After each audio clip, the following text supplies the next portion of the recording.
Exactly. I know, yes. Yes. Truly tragic. Yes. I'm obviously crushed that he's gone. You know, Uncle Steve fought a lot of battles in his life, but I think finally after shooting himself in the head 5 times with a shotgun, he's finally at peace. And you said it was $120,000? 122. Oh, perfect. Yeah. Oh, no, cash is fine, yes. Yeah. All right then, yeah. Okay. Well, have a happy Halloween to you too, sir. Goodbye.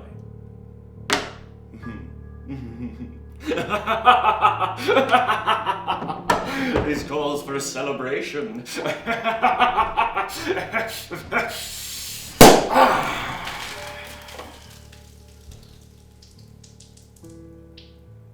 The American insurance industry is actually a terrifying beast that preys on its victims when they are most vulnerable. In a nutshell, insurance is the economic concept of paying a small amount of money to a company over time. So in the event of something going horribly and expensively wrong, the company will then give you a lump sum to fix that disaster. Now, coverage comes in many forms, from home to auto to life to boat to tornado to flood to rental to dental to America's favorite, health insurance. And with such a large amounts of insurance types, it's only natural that there are a large amount of insurance companies. And with a large amount of insurance companies, it's only natural that there are a large amount of advertising mascots. You got the green Brexit lizard, MILF Mommy Menstrual Flow, the emu that copyrighted the Statue of Liberty, Hey Now You're an Allstate, Get Me Pictures of Spider-Man's Flooded Basement, No Legs, No WMDs, No Sleep, No Problem, American war criminal Curtis LeMay, and of course, Obama. However, no advertising mascot has had such a brief yet controversial existence as the man of the hour, Jake from State Farm.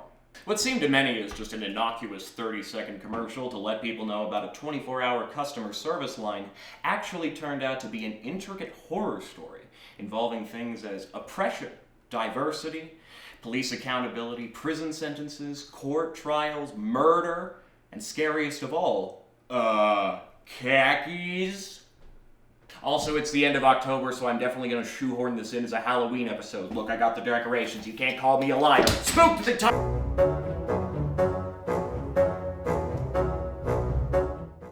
To begin our spooky tale, we need to go all the way back to 2011 in the town of Haddonfield, Illinois. And by that I mean Los Angeles, where a bunch of State Farm ad executives are in a boardroom, waiting with bated breath. See, not too long ago, State Farm started a company-wide casting competition for their next advertisement titled State of Unrest. Basically, it's like getting a Starbucks barista gift card or a free Amazon warehouse worker piss bottle, except State Farm's willing to put you on TV for what they would describe as bolstering employee morale, and definitely has nothing to do with the fact that commercial actors are expensive, but a competition is free. Finally, the news arrived and the ad executives learned that their winning actor is one Jake Stone. Though his name sounds like an action hero, he's actually just a tubby white guy who works in the customer service department. But a deal's a deal, so Jake was promptly flown out to the studio for his starring role as, well, himself. However, the overarching story of the ad is a relatable marital misunderstanding about your bitch wife accusing you of cheating in the middle of the fucking night again. It's wrapped up nicely with a safe punchline and a great one-liner from our boy Jake. Then a few weeks later, like clockwork, millions of Americans were sat in front of their TV watching The Walking Dead, spooky, and wondering who Mitt Romney is, Mormon spooky, when suddenly, just like in Poltergeist, it manifested on the television. Yeah, I'm married. Does it matter? You do that for me? Really? Yeah, I'd like that. Who are you talking to? It's Jake from State Farm. Sounds like a really good deal. Jake from State Farm at 3 in the morning? Who is this? It's Jake from State Farm. What are you wearing, Jake from State Farm? Khakis? She sounds hideous. Well, she's a guy, so... Another reason more people stay with State Farm. Get to a better state. It was an instant hit. America loved Jake's deadpan delivery, and the public was right back to quoting advertisements like they did in the 80s with "Where's the beef?" and "Look out, AIDS!" Meanwhile, State Farm quickly realized they were sitting on a gold mine. Amazingly, they created the first grassroots insurance mascot, which is a white whale in the advertising industry. Let me explain. See, instead of having to expensively force your boardroom-created mascot onto the skeptical public, Jake was supported by the public, giving off the illusion that not only they liked him, but that they chose him. Sadly, Jake wasn't about to sign a multi-million-dollar commercial acting contract like Flo from Progressive or the AT&T chick with big tits. Jake was just a normal minimum wage employee, and they shipped his ass back to the call center where he could fucking stay. As far as State Farm was concerned, they already made the perfect ad. And if it ain't broke, don't fix it. So they would just continue to run reruns of the same commercial over and over again. Jake, on the other hand, was broke, and ended up becoming the most unlucky commercial superstar ever. Unless you count getting caught as a pedophile unlucky. But that depends on if you forgave your uncle for the Thanksgiving basement punishment of '09. However, State Farm wouldn't be walking on sunshine for much longer either, as there was one small group of Americans who had big problems with the ad. In an online outrage foreshadowing the years to come, State Farm unwittingly sparked a war between a very dangerous enemy: the transgenders. All over Twitter, angry posts were made by this relatively new group of people who took grave offense to one of the jokes in the ad. She sounds hideous. Well, she's a guy, so... Nope, you can't say that. See, calling a woman with a deep voice hideous is incredibly transphobic. Women with deep voices aren't hideous, they're beautiful, and the voice is only caused by incredibly high amounts of testosterone at birth. If you catch my drift. Their only problem was, it's 2011, and nobody knows what a transgender is. Is a transgender an Eddie Izzard? No. Is it a Buffalo Bill? No. Is it former mayor of New York Rudy Giuliani dressed like a girl and getting motorboated only a year before 9/11 in this video? Yes. Wait, no. Wait, I'm not sure. And neither were the State Farm executives. So they just continued to show the ad for months until finally bending to the pressure and cutting those last two lines from the ending. And with that, the outrage ended. Except it didn't. Other conservative Americans were then counter-outraged at State Farm for caving to just a small group of queers. Regardless, the edit stayed, and everyone just kind of moved on. Years passed. Jake Stone himself left State Farm in 2017, finally leaving Jake from State Farm all but forgotten. Until he was then brought back from the dead in the spookiest year of them all.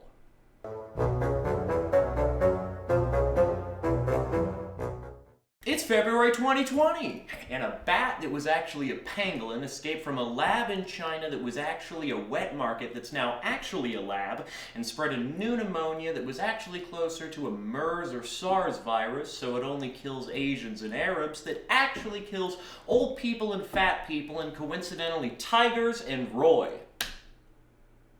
Anyways, now everyone's inside so the boomers don't die. And American spirits are at an all-time low, with most of them being stuck inside watching television. However, back in LA, our same ad executives from before are in a Zoom meeting, hatching up a new plan. Now, nostalgia is a powerful feeling. So powerful, in fact, it's the only thing producing dopamine in the minds of millennial man-children and preventing them from blowing their heads off on a Twitch live stream. And if you can reboot stupid shit like Star Wars and make millions, who's to say you can't reboot Jake from State Farm? Do the spooky gel! Perfect! So, Chief of State Farm Marketing, known only as F. Stein, positioned his laptop in just a way to give the webcam a perfect angle on his laboratory table. And there, on the slab, sat a sheet covering a pudgy, human-like shape. Just then Stein grabbed his surge protector and jammed it into the lifeless husk's flesh. For what seemed like ages, electricity pulsated through the room until suddenly with a jolt the cadaver shot up, and there sat Jake. Undead. Except the voltage was too high, causing his skin to darken and char and get all black and... Mr. Marketing. What? What could I possibly have done this time? You know what?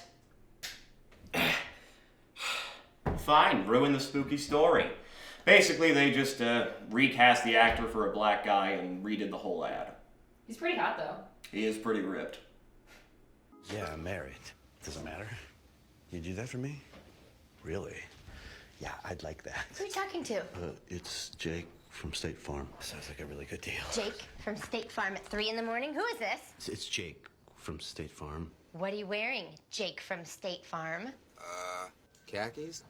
Hey, do they ever ask you what you're wearing? Yeah. Red sweater, button-down shirt. Like a good neighbor, State Farm is there. State Farm did it again, and did it cheaply as well, as they just reused the same husband and wife from 2011, so they only had to pay new Jake. But as for the public's reception, it was, well, minimal to say the least, as most Americans were now just watching paid streaming services that didn't have ads. But it was victory enough for State Farm, and in the eyes of a soulless corporation, a victory for African American diversity. Now, those same ad execs didn't know it yet, but just like before, they were about to nab another white whale.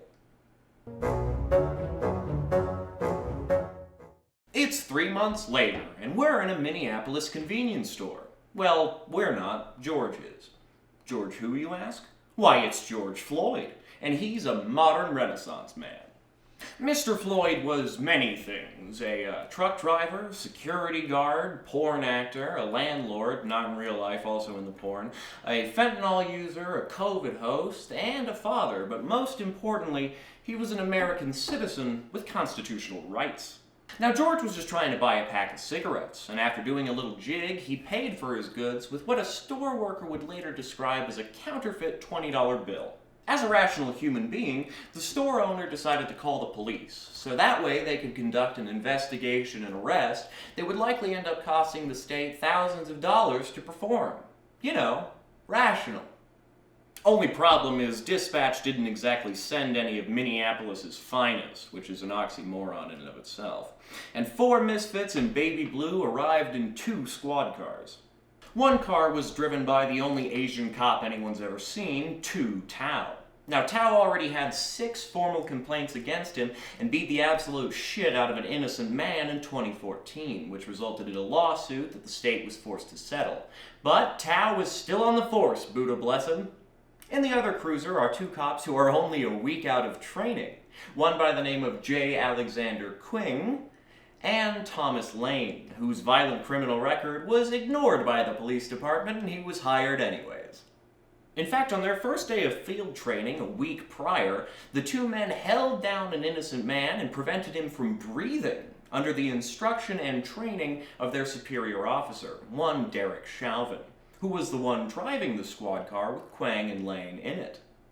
All 4 cops exited their squad cars and violently restrained Floyd, forcing him down to the ground where he was held there by the 2 trainees as Derek Chauvin pressed his knee into the back of Floyd's neck, repeatedly cutting off his ability to breathe. Meanwhile, Tao was busy keeping the bystanders at bay while saying, quote, "This is why you don't do drugs, kids." Clearly he must have been expecting some Reddit gold from that zinger. Within minutes, George Floyd was dead, having been murdered by 4 of society's vile degens that slithered their way into a uniform and, like common parasites, latched on to the immorally oblivious Minneapolis Police Department that had tried so hard to protect them before. All of this was, of course, documented, and the video of the murder went viral quick. Protests and riots followed immediately, and with most people stuck inside their homes with nothing to do, they showed up in droves. The months dragged on with all the cops being arrested, and America's attention was focused squarely on racial justice and police brutality.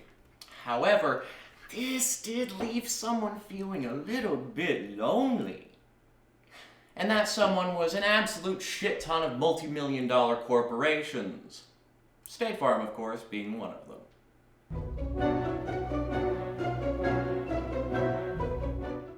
Back back in LA, our same State Farm ad executives, now joined by their public affairs team, are trying to figure out how they can get all the attention and focus back on them while giving the appearance of being socially conscious. See, they ruminated for a long time until one of them finally said, "Hey, didn't we literally make Jake black like 3 months ago?" And boom, another State Farm white whale. While other companies were having to backtrack their racist mascots like Aunt Jemima, and others weren't able to run the risk of suddenly having a black mascot directly after the tragedy, as it would seem phony.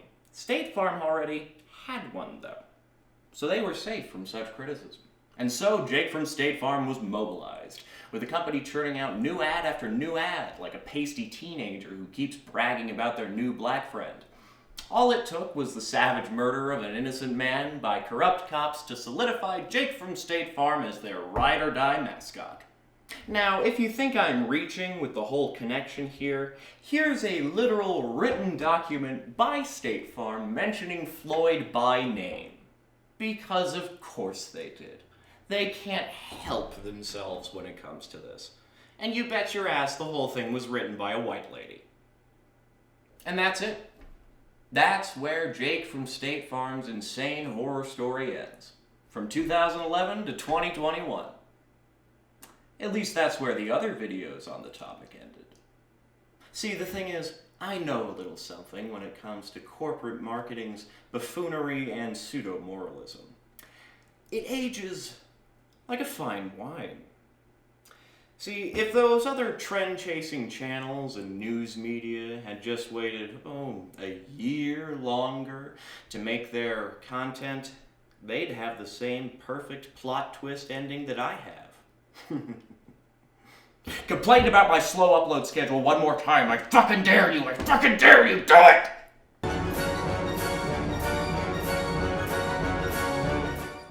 All State Farm had to do was coast on their new diversity platform and black mascot, and they would be able to stand by their statement that racism has no place in their neighborhood.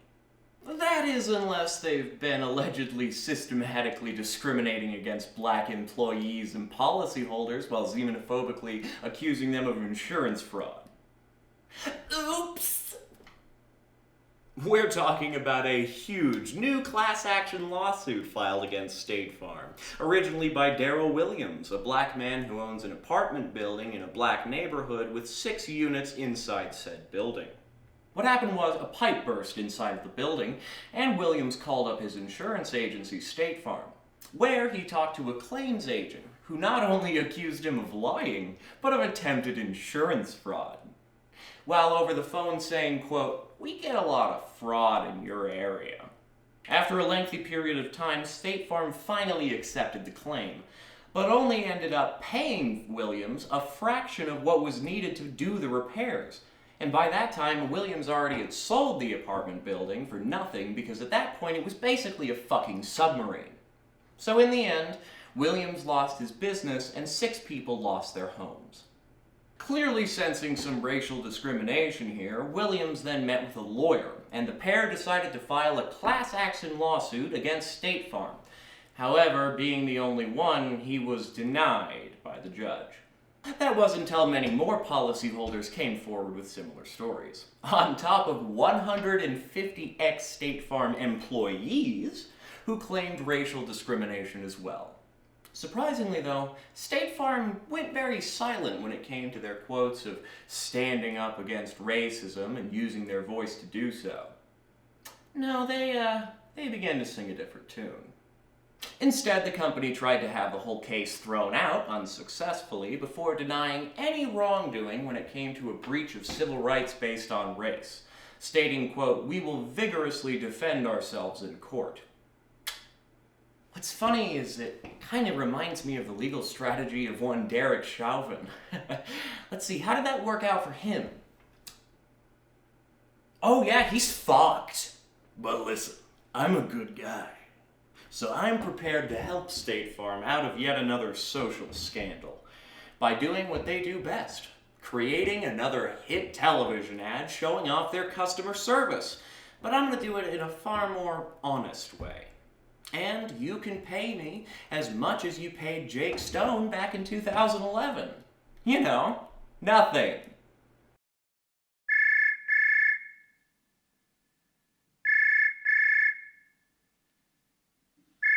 Thank you for calling. This is Jebediah from State Farm. How can I help you? Yeah, hello? Thanks for picking up at 3 a.m. It is mighty early. What are you calling from jail? What? How can I help you, sir? Yeah, a pipe just burst in my house. You mean like a crack pipe? Nah, a water pipe. My house is flooded with water.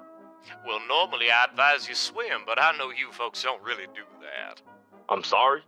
Look, I just need to file a claim. All right, hold your horses. Now I just need to get some information on you to pull up your account. Name? Tayshawn Green, Age? 4 or 5. Skull shape? What'd you do? Goddamn it, Platt, if you spill my mint julep one more time, it's the cat of nine tails. Sorry about that, sir. There was some interference on your Mason-Dixon phone line. Just to confirm, your mule died? Nah, a pipe in my house broke. You're my insurance company that I pay, so when this happens, you cover it. You understand? I can hear your words loud and clear coming from those big lips of yours. Now, are you familiar with insurance fraud? Are you insinuating something?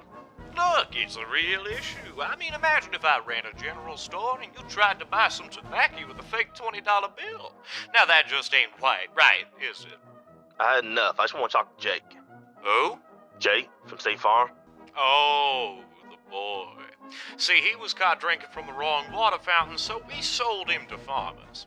He works at Farmers Insurance now? What? No. Douglas Farmers, the plantation owner. He's a cruel master, but fair.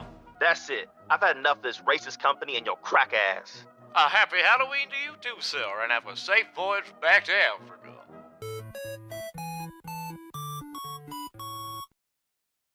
Now we actually are at the end of Jake from State Farm's horror story. I hope you enjoyed this new format as much as I did. Jake is still making commercials, by the way. And I would advise that anytime you see him on TV or social media, you instead think of Daryl Williams and his soggy apartments. We're all with you, buddy. Give 'em hell. Happy Halloween!